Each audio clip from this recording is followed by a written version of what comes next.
Okay. From before, before we were prompted to switch them. Your computer or this, my terminal. your terminal? Okay, so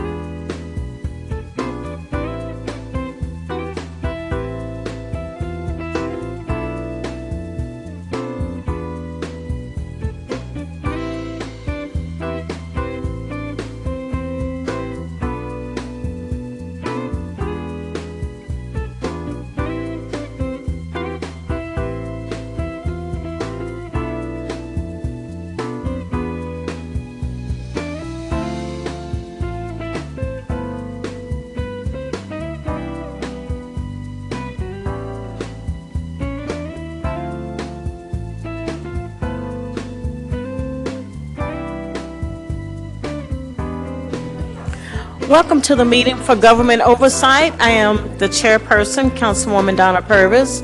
My co-chair, Councilman Anthony Piagentini, is out, has an excused absence today.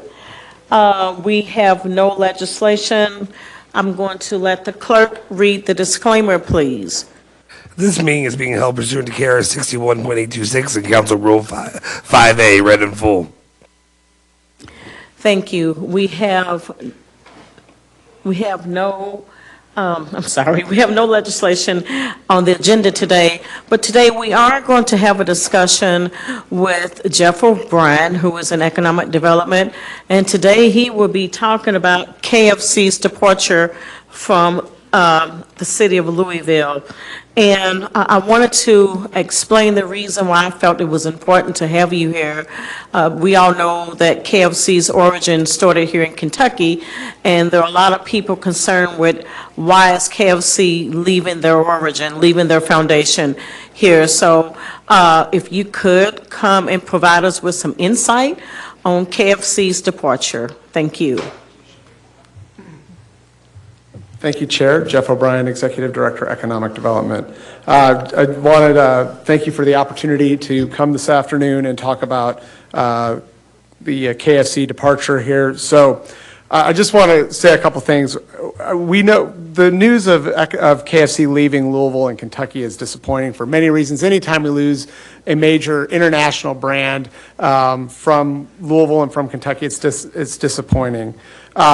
Just so you all understand, these conversations, the city and the state were notified of this before they made a decision to leave. We had discussions with them, and we're prepared to find innovative solutions to retain Kentucky KFC here in Louisville. The reality is that business cycles and realities and economic cycles evolve, and there are decisions that businesses make that governments can't necessarily influence. In the case of KFC, this particular segment of the restaurant market has seen a rise in competition. This is specifically, I'm speaking to quick serve chicken facilities. So facilities like Chick-fil-A and Popeyes have seen their revenues grow and cut into KFC's their market share. Further, just like many businesses, costs have increased. And post-pandemic, what we've seen nationally is multinational corporations continuing to consolidate their offices. So as many of you know, Yum has been on a march over the last decade or so, moving their facilities to Plano, Texas. So this is KFC and Louisville are not, we're not unique in this regard. What we're seeing in early 25 is that there's an emphasis on central headquarter locations, moving to central locations so they can bring their staff back together to foster the collaboration and innovation that businesses are used to seeing so they can continue to be prosperous. So those are the key points in what we're facing with KFC. So just before I go into too much more detail there, I want to talk a little bit about the good news, right? Because I don't want to minimize the pain that the 93 jobs and the people that work those jobs are going through. So that's a reality that we're facing here in this community. So the good news here is that last year we attracted more jobs than we had at any time since 2017. So we attracted almost 4,600 jobs into Jefferson County. 57% of their jobs, and this is something I'm really proud of for our team in economic development, 57% of those jobs were with businesses that are local and growing or businesses that we've retained locally. We currently have a project pipeline that has 89 projects and nearly $13 billion of investments. And we won't get all those jobs, but we're in the game, and so we're still being seen as a place to, that's friendly to business and a good place to do business. So here's what we're doing is whether it's KFC or any other business that is leaving Louisville, as part of our FY25 budget and coming out of our Growing Louisville Together plan, we formed the Louisville Economic Development Alliance and recently hired Trevor Paul as CEO. He started in March. He was actually going to join me today, but has a family emergency he had to tend to, so I think he's reaching out to several council members to to discuss it more formally than I'm going to do today what LEAD is doing. But in the meantime, we are trying to get more aggressive with our business growth, attraction, and retention, so we can continue to have a good pipeline of businesses coming to the Commonwealth in Louisville. Louisville is still a great place to start and grow a business. I mean, we have, whether it's a national brand or a small brand, a couple of good examples of this would be Congo Brands. We just had a $1.3 billion sale of one of their product lines for Congo Brands, and they're building a new headquarters here in Louisville with 500 high-paying jobs. Dano's Seasoning, another national brand, growing brand, they're making a significant investment in new headquarter operations here in Louisville. So again, these are brands that we're growing locally and growing headquarter jobs here locally. So again, together with the Louisville Economic Development Alliance and the state of Kentucky, we have some opportunities. We have a good project pipeline. We've got to continue to work with those partners to grow our economy. Now, I know that there's been questions out there is like, well, what did Texas do to attract Yum away from Louisville? Well, again, we don't really know, nor is Texas going to share with Kentucky what they did to attract the jobs. One significant difference between Texas and Kentucky is Texas has a 0% state income tax. So Kentucky's is 3.5%, and there are moves by the legislature to move that down. So that is a big challenge for us as we go to compete for businesses that are looking at us, or even Tennessee or Ohio. We have to look at those tax rates and what that means. And our state legislature is doing that, and they're doing a nice job of thinking about that. We also have to think about what our incentives are attracting and what are we going to do. Oftentimes, while the incentives are important and necessary to keep business growth and momentum happening in the community, a lot of times those are pot sweeteners. So companies are looking for factors in addition to incentives to get to the community. So quality of life. When you look at our Growing Louisville Together plan, we're very focused on quality of life because we're not necessarily in a game anymore to attract smokestacks, quote unquote smokestacks. We're in a game to gain and attract talent. And that's really one of the things that we're one of the biggest challenges that we're facing, and really a lot of cities are facing across the country, is growing talent. So we've got to make our city the most attractive to get that young working age population. I'd say young, but 25 to 54-year-olds, that's our prime working age population. When we look at our peer cities, we see growth in that cohort of population. When we look at Louisville, we see a 2% decline, and that's problematic. So we really are in a race to gain population and gain talent. So when we talk about housing strategy, or we talk about small business growth, or we talk about opportunities for capital investment, when we look at all those, we are a top 50 metro. We are not in the top 50 in any of those categories in terms of population growth, in terms of growth of availability of capital for startup businesses. So we need to get more aggressive and get more strategic about how we attract business. I mean, the reality is we have a very diverse business portfolio across the city, across the county, and so when we look at that, we have that's good. That's good news. We're not too heavily concentrated in any one area, so we have the ability to go and compete for jobs and go and compete for people. But we have to continue to make those investments and be intentional as we make those investments. So I'm not here, I think this is a learning moment for us, but it's not to be unexpected that we will lose businesses over the course of time. We work very hard. Our team spends 80% of their time working on business retention. So we continue to work with our partners at the state to make sure that our incentive pools are helping us attract headquarters and not just manufacturing jobs. We have a lot of manufacturing jobs, and those are very important. We punch well above our weight there, but we do need to think about how we're attracting a knowledge economy and the ever-present 21st century jobs. So I wanted to be brief in my remarks this afternoon, and I'm happy to answer any questions that members have. Thank you. Thank you for being here. And as I said earlier, it's concerning. I know that we've seen tobacco industries leave the city and state with tobacco use declining, but people are still eating chicken, as you just mentioned, Popeyes and Chick-fil-A. They have picked up their market shares here in Louisville, and so it's a little sad to see a company that started its origin here. It's sad to see them leaving their foundation. And if you could just explain, is this Yum or KFC under Yum, or is it the whole gamut? No, so just to be very clear, KFC is one of the brands under Yum Brands. So the Yum headquarters with their 500 jobs is still located here.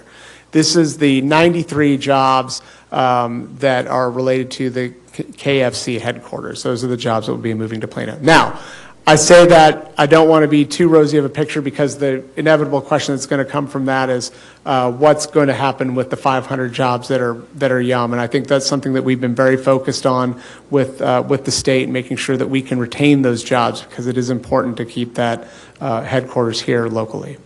And that is my fear. And I do want to say that you and I have had an off-the-record conversation, so I do understand that there are some things you may be able to share and some things you may not be able to share. So I just want to put that out there. How long has the city been in talks with KFC and trying to get them to stay here? Yeah, these conversations go back about a year. We've been with prior Deputy Mayor Malloy and myself having conversations with local Yum leadership. So is this in concrete? Is this in stone? Yes, it's my understanding that that they are moving. Okay. So I know you said that you do not have any information as to what was Texas offering them to come. Can you share with us what incentives we offered for them to stay? Well, we actually never got to the point of being able to put an incentive agreement together. What I can say is that the city and state were in conversations with them about using some of the existing tools and remolding tools that we have at state level to help retain jobs. So right now, the state of Kentucky's incentives and our incentives are mostly around job growth and investment growth. There's only one tool that we use for actual retention of jobs, and that is the Kentucky Jobs Retention Act, or KJRA. And that act is used for very large businesses. So the examples of businesses that have been in front of Metro Council with KJRA as GE Appliances and Ford have KJRA that sets a minimum threshold for the number of jobs that they have to keep and allows them to get some recuperation of their state and local income taxes. The employees, do they have the option to relocate to Texas? We haven't been given the details on what the employees have or have not been offered from KFC. Any of my colleagues, and please forgive me, I did not recognize them. I'm joined virtually by Councilwoman McCraney. I'm joined by Councilman Liniger, Councilman Kramer, Councilman JJ, Councilman Weber, and Councilwoman Hawkins. So if any of my colleagues have any questions, just jump in and ask. Okay. Madam Chair, I'm online as well. Oh, I'm sorry. Councilman Reed is also joining us virtually. Sorry about that. So you're not going to use the queue? You're not going to use the queue? Okay. Fine. Madam Chair? Great, thank you. So you've answered most of my questions already, so thank you for that. Your presentation was pretty comprehensive.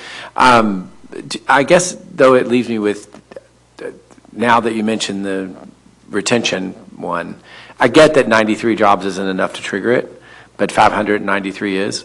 I would have to think that, given that they're moving KFC to Plano, and given that this is not the first of the Yum brands to move there, it doesn't seem outside the realm of possibility that at some point there will be a discussion about moving Yum Brands headquarters.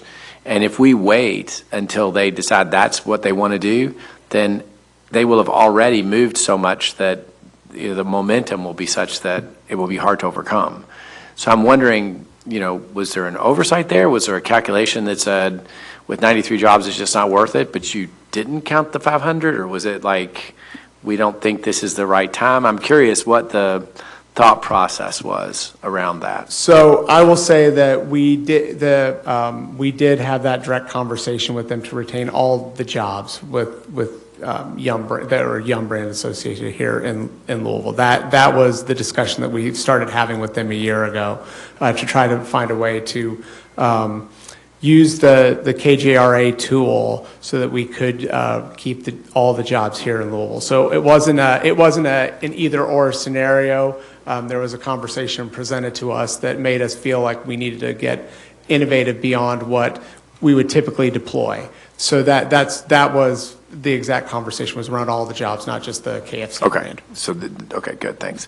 And two more then, and I know that this isn't, that we're focused today on KFC, but this is not the first large employer. It's not even, KFC didn't start in Louisville. It started not too far from here. But Humana literally started here. The ones that are moving, the decisions being made to move these corporations are generally not being made by the people who started the companies, and they're not being made by people who grew up in Louisville. They're being made by people from somewhere else, and very often those decisions are being made after there's already some other decision, and the persons making those decisions were never really here in the first place. And I don't know what I expect, right? But somewhere in there has to be the question, when we see that management shift in a company, we have to be aware that there is a possibility, right? If we waited until a year ago to start talking to Yum, or to KFC in this case, is there, again, a thought to, when you see the management change, instead of waiting until they start the conversation, to reach out to them and say, look, or even before that, right, to say to the Jones family, look, we know you're talking about selling Humana, but it's important to us. It's important to you. It was important to him, but apparently it wasn't a part of the deal. I will say that we have ongoing discussions all the time with our businesses that are here, and so we are oftentimes aware of where the companies are going before that news hits the media, whether it's the local media or the business publications. So we have good understandings of where those conversations are going, and that's usually, as we start to hear that there are going to be leadership or management changes, that's usually our first thing that we're telling people. Like, yes, we don't leave Louisville. It's whether we think that this is an important business to our community. We understand that there, in the case of Humana, there are thousands of jobs that are thousands of people that are employed by Humana. So I think that we are routinely in those conversations where we stay very close to the very large employers and the small employers as well, because the majority of our businesses here are employ less than 50 people. So I think that's it's like I said, it's disappointing when you lose a KFC, but we are very focused on talking to our businesses on a routine basis. When I say that 80% of our staff's time is focused on retention, that's what they're doing. We're out there with our partners at the state, at Greater Louisville Inc., to have these conversations with businesses and understand what their needs are, where they're going, what their challenges are here in Louisville. So this is not, while we get in the room and start having real discussions about, hey, this is a possibility, what can you all do for us? We are usually well aware long before they show up at the negotiating table to have those discussions. Great, thanks. And my third question now hopefully is a more positive one, right? I heard you say that part of the reason that companies are relocating is it's a more centralized location, and it's more centralized for their business, obviously. Louisville's a pretty centralized part of the world, though. I mean, part of the United States, at least, right? I know there have been some pretty important improvements at Muhammad Ali's at the airport, and I'm wondering if we're seeing the benefit of the changes that are taking place out there. We are more accessible today than we were 5 years ago. Yeah, I think that the airport is a big part of our success and will be a big part of our success going forward. They had a almost 4% growth year over year last year, so we expect that to continue with Dan Mann and his team at the airport making wonderful improvements. That facility is we've got more direct flights. We've seen flights come back from COVID. I mean, we had a couple of direct long hauls that were temporarily shuttered because of COVID and travel restrictions, but those are coming back. And we talk routinely with them about what their airlift strategy is, so that they're providing service to the places that we think are most important. And the things that we hear from businesses, like we need airlift to these places, that we have that Boston flight, we have the LA flights because of those discussions. So it's important for us to continue those, and we do have a couple of cities that we're chasing to get direct flights to, just in direct conversation with them about this is what we need for business to thrive here. Great, thank you. Yep. And I wanted to say, cities are like businesses. They're very competitive. Do you all court these businesses? In other words, do you have any proactive steps that you use, visit with them, see what some of their concerns are? Do you identify any threats ahead of times, or how does that work? I'm just curious, and if you can't share what you do, I understand that, but I just wanted to know, in order to retain businesses, are you being proactive with these businesses? What are you do, if you can share those? Yeah, we do visits directly with businesses. We send our team out to do visits with businesses. Economic development is a relationship-driven business. So our number one job, whether it's a business that's thinking of coming here, a business that's growing here, a business that we're trying to keep here, is like find relationships and leverage those relationships. One of the best parts about Louisville, it is the smallest big city in the United States, or biggest small town, depending on how you want to view that. So we find somebody on our team, or somebody in the mayor's office, or somebody on Metro Council that we can leverage relationships with, and try to foster those relationships and grow those relationships, and try to create not just monetary investment in this community, but investing political capital and goodwill in our relationships. So that's something that we are truly focused on. In terms of getting businesses to come to Louisville, or existing businesses to make investments in Louisville, we are focused on recruitment. I mean, we have one of the greatest recruiting vehicles that any city could ask for. I mean, the Kentucky Derby is an amazing recruitment tool. The one thing we always say is, if we could just get business X to but come to Louisville and visit Louisville and see us at our finest, then we can get people to come here. And so that strategy works for us, whether we're directly bringing businesses to events like that, or whether we're bringing site selectors to events, or bringing them to familiarize themselves with this community, not just look at the data, because anybody can look at a sheet of our population statistics, our economic investment statistics, but it's really when you see what's on the ground and the vibe that's happening in this town that we can sell people on this community, because this is a great place to live. This is a great place to do business, and I don't think that looking at a piece of paper tells that story. And you all know that, because you live here and you love your neighborhoods and promote your neighborhoods, so you understand that everybody's got its. This is a great city of neighborhoods. I don't know. There's not another way to say it. I'm very passionate about that, and that's what we try to sell. We try to sell that exuberance and that love for this community. It's a pretty easy place to live compared to me living in Chicago for a few years. It's a very comfortable place to live. Councilman Weber. Thank you, and I just appreciate you continuing to be a cheerleader for this city. I mean, one of the things that I think when you look at where Austin was in the 2000s, and I had occasion to go there a lot, when people said, where are you from? Everyone in Austin was like, well, I'm not from here, but I got here as fast as I could. And I think in Louisville, we have this attitude of, I've only been here for 20 years, I'm not from here.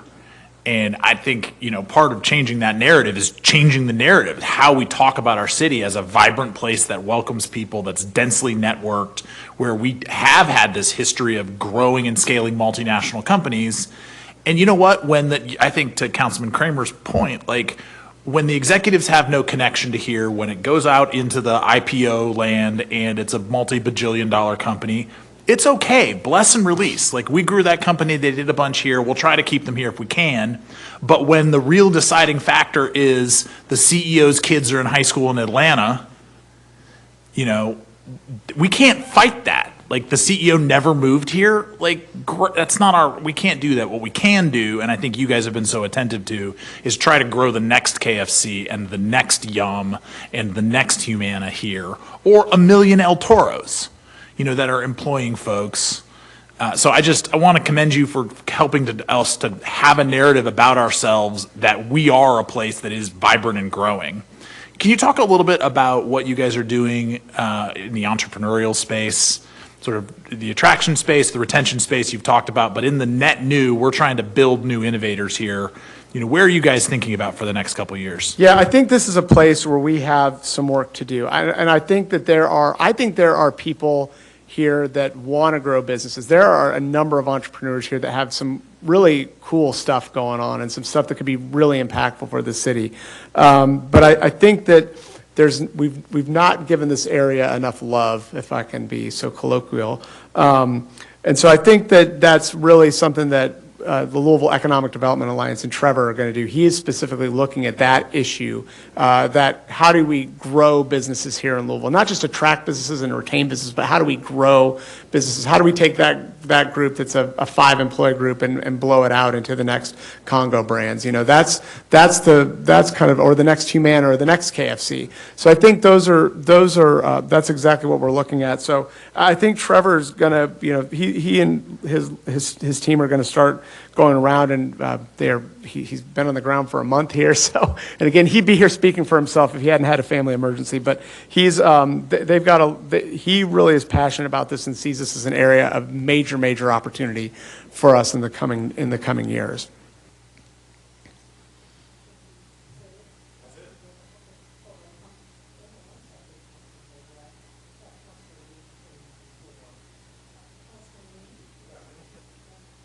Councilman Reed. Thank you, Madam Chair. And thank you, Jeff. I appreciate your presentation. And I'm sorry that I couldn't be here today in person. So we mentioned a lot our quote-unquote peer cities, which would include Nashville, Indianapolis, Cincinnati. These are all cities that are within 2 to 3 hours of a drive from Louisville. And I would say that they're probably growing at a faster rate than we are with regard to retention of college graduates, what I would consider corporate jobs, et cetera. In your opinion, and I'm going to make this sort of a simple thing, what is it that they have that we don't have, and what do we need to work on? Yeah, well, I think when we think about Nashville and Indianapolis specifically, I think that their higher education institutions are really working for them. So Vanderbilt and the institutions, the various institutions in Indianapolis are big drivers of key talent. And I think both Tennessee and Indiana are doing a better job at retaining their college graduates than Kentucky is doing. And this is something that, frankly, we are extremely focused on. As when we formed the Louisville Economic Development Alliance, we were very intentional about having not just the University of Louisville on the board, but also the University of Kentucky, because we need those graduates from U of L and Kentucky and Western and Eastern and all the other and Center College and all the other institutions around the state. We need those students to come, those graduates to come to Louisville. We need them to stay in the Commonwealth. We don't need them to go to Nashville or to go to Chicago. I think the other part of that too is we have to be realistic and really look at our career path jobs. We're creating a lot of good, well-paying jobs that will earn people very comfortable lifestyles, but we've got to really get those career path jobs here so we can attract keep the kid from UK or from U of L to stay here in Louisville, come to Louisville, but then they get that first job, but where's my second job? Where's my third job going to be? And how am I going to continue to advance in my career in my hometown or in my home state? And that's kind of been the innovation component of the universities in Indianapolis and the innovation components of the universities in Tennessee. I also, probably our inspiration for what we're doing from an economic development standpoint is what Columbus, Ohio is doing. And they have a tremendous partner with Ohio State University and their city to really continue to not just grow jobs and grow investment in that city, but also grow career path jobs and in spinning businesses out of the university's in innovation hubs. I'm getting way over my skis, by the way. So, Councilman Reed, did you have any other questions? Yeah, just one follow-up. You mentioned earlier, you're talking about college kids wanting to stay in the city. I personally believe that one of the reasons, I know this is probably maybe a little low on the list, but I think also it hurts us that we are one of the largest medium markets to not have any professional sports, major league professional sports. And my question is your team actively pursuing either franchises or leagues to locate a team here? And I'm not just saying the NBA, I'm talking about Major League Soccer. We have a stadium that is Major League Soccer ready with some investment. So, one of the things that I hear from college-age kids is that there's really nothing here for us. There's more for people your age, Dad, that kind of thing. So that's my question. I mean, do we look at the amenities, things that will make it so that college-age kids will want to stay here?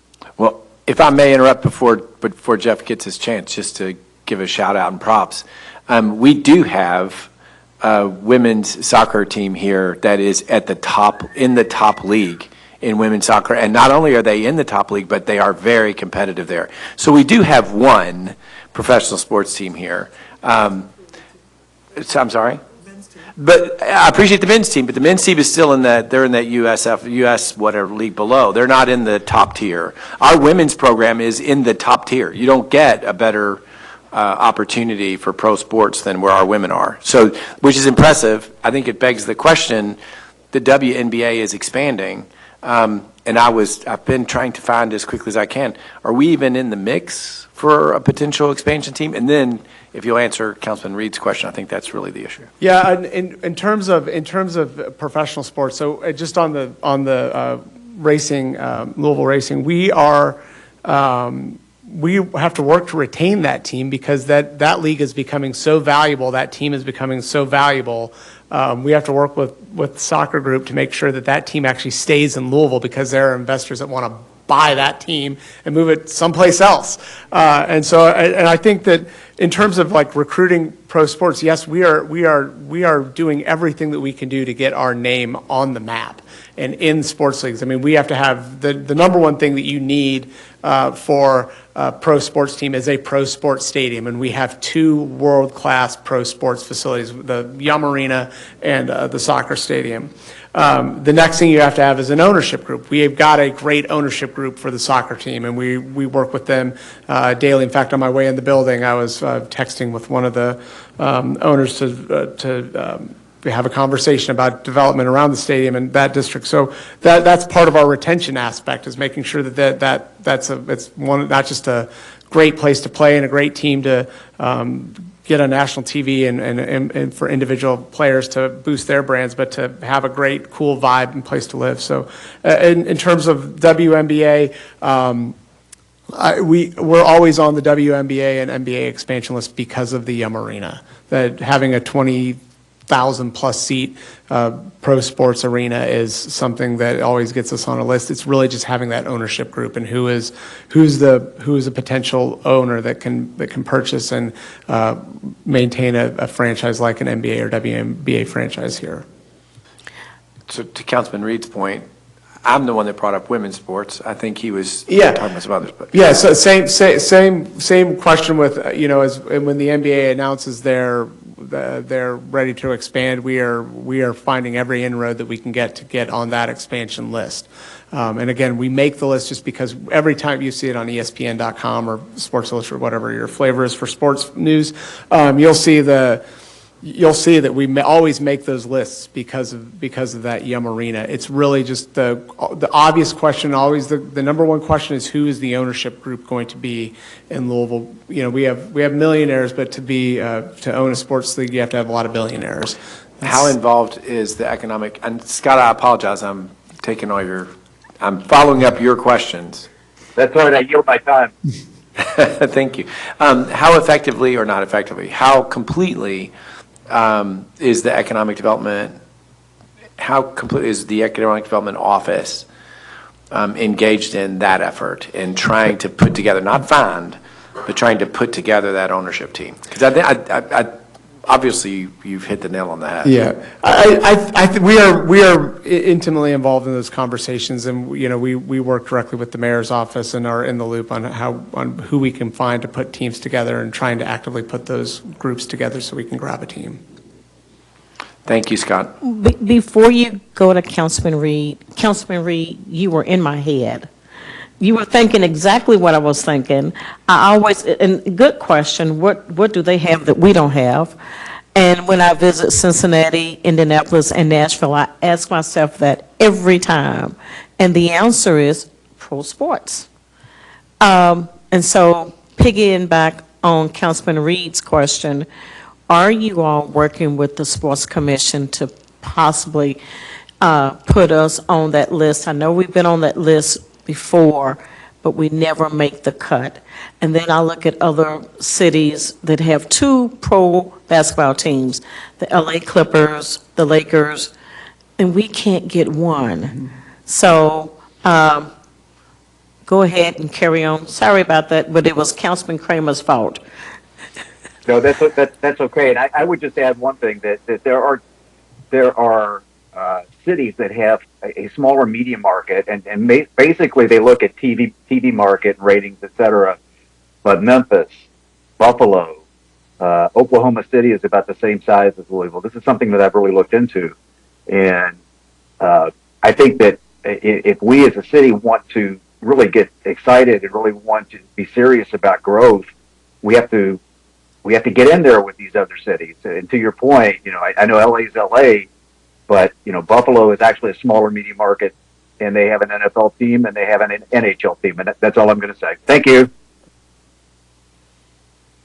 Well, I think that clearly that pro sports is something that we would more pro sports is something that we would love to have here in Louisville, and I think that's something that we actively are working on. I mean, we've had NBA and WNBA officials here working with us and talking through things. And in terms of the Sports Commission, yes, we work very closely with them in terms of attracting events and working with them to understand and be better versed on how we can be in the mix for a pro. We're probably looking at pro basketball or pro soccer. I don't know that we'll be able to attract an NFL team, but I'm not going to discount that. So that was something that we mentioned Nashville a couple times. That's one of the things Nashville did. They intentionally made an investment in attracting an NFL football team. They got an opportunity, and they got the Houston Oilers to get to Tennessee. So I think that's something that we've got to keep in our mind, and we have to continue to invest in ourselves. And just like Councilman Reno Weber said, we have to believe in ourselves too. I am not from here. My wife is from here, and this city. How long have you lived here? I've lived here for 12 years. You got here as fast as you could. Well, I was just going to say, I mean, this city is fantastic. I mean, I remember the first time I came here as a college student, and it left an impression on me. I mean, this is a great city.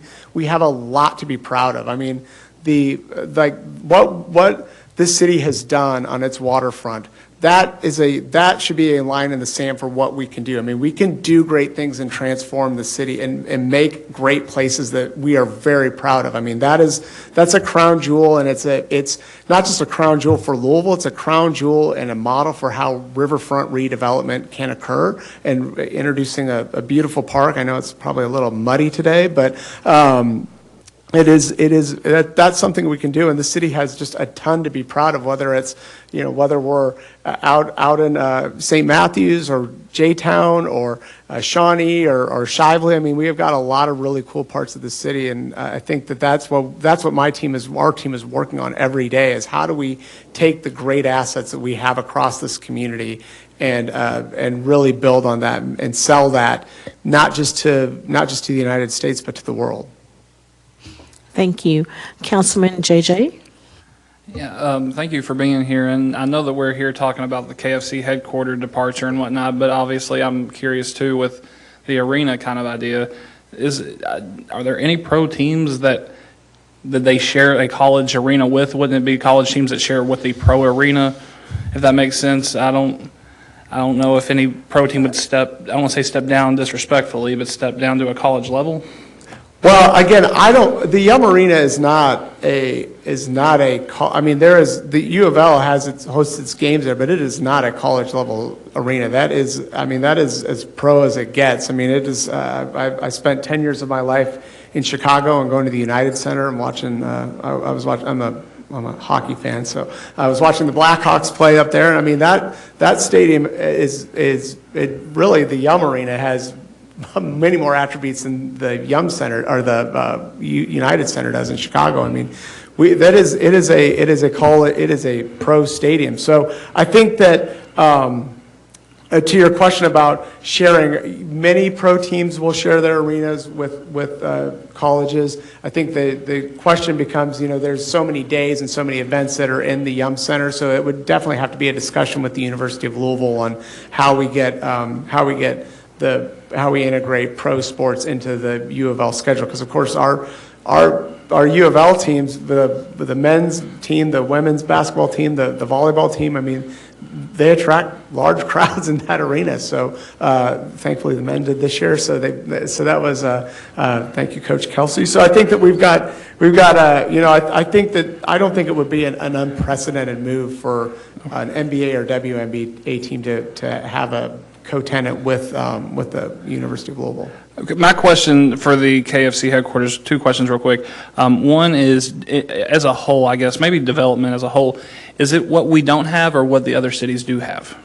I think the question specifically around KFC is around the business environment and what works for that business in 2025. So, there was a sale in 2016 with Yum, and they've kind of continually consolidated their operations in Plano, Texas, which is why we're not just focused on the 93 jobs at KFC. We're focused on the rest of the jobs here with the Yum headquarters. So this is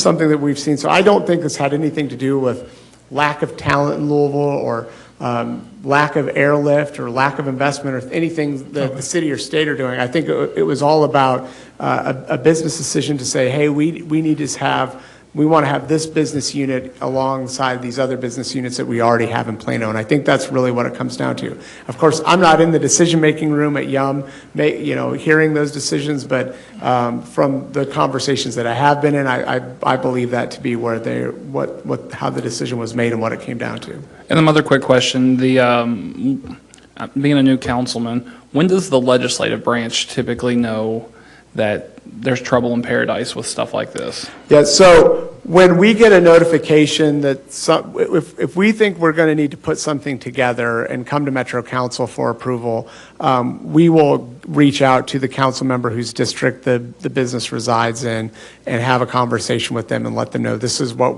we're doing. Sometimes they will contact council leadership and have those conversations directly if they think they're going to have an ask. So I think that one of the things that we can be doing better on my team of is having those early conversations with Metro Council members so that we can, we've got 25 people on our economic development team.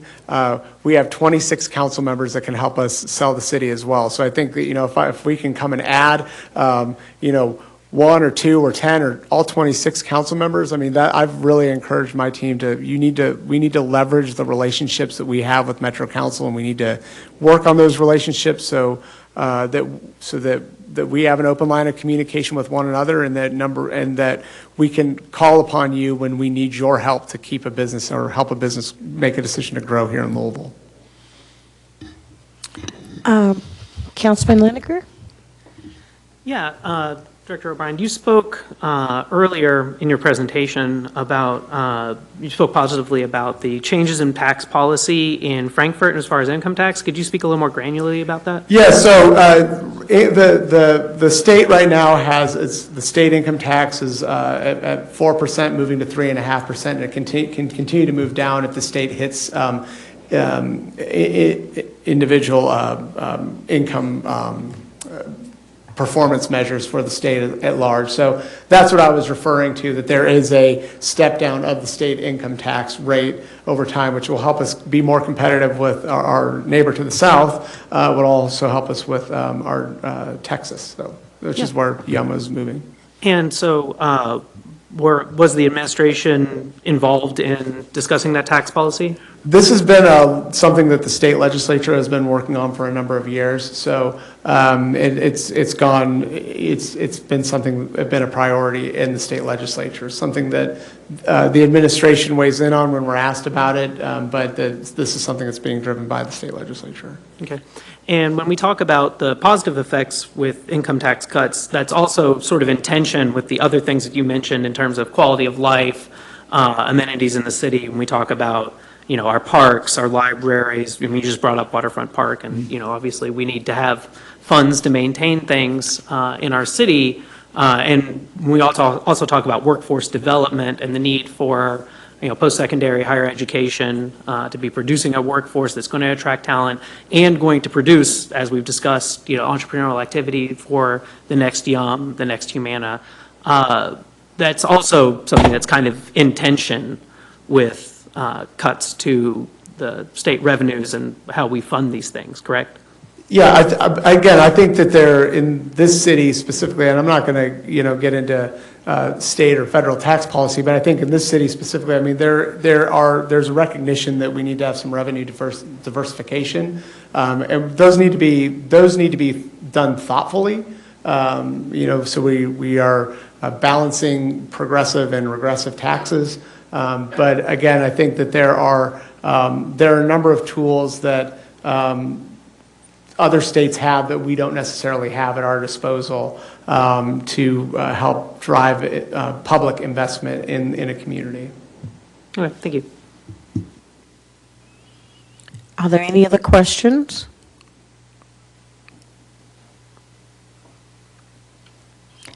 I don't have any other questions. Thank you so much for being here, and thank you for giving us an update on the other companies and the job growth here in the city.